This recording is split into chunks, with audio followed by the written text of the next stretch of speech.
I think they could extend the time that people are crossing.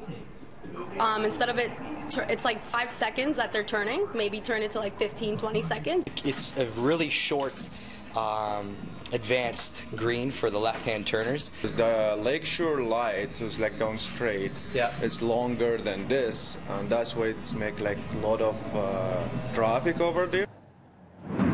Well, maybe you have one in your neighborhood or on your daily commute. An intersection you think is poorly designed, improperly timed, or maybe in need of an advanced turn signal.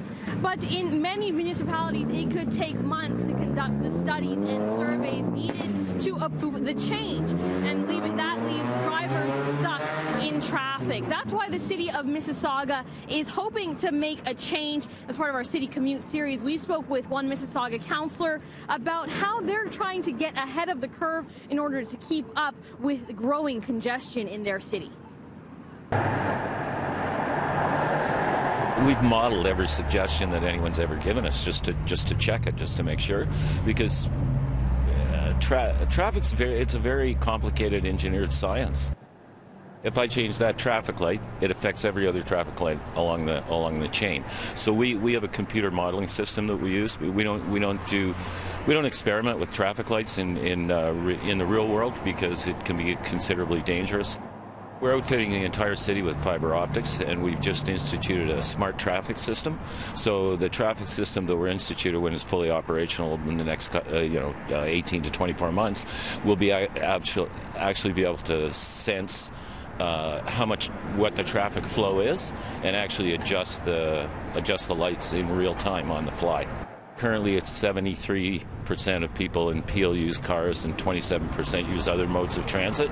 So the region of Peel alone, if we were to get everybody to a 50-50 modal split, which is pretty ambitious, we would still have an additional 170,000 cars on the road by 2041.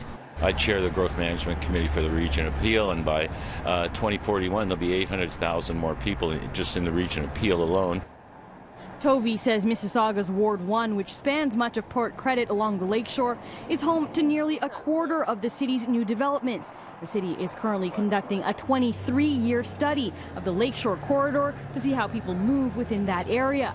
The hope, he says, to figure out what the city needs when it comes to transportation and to make sure they get it right.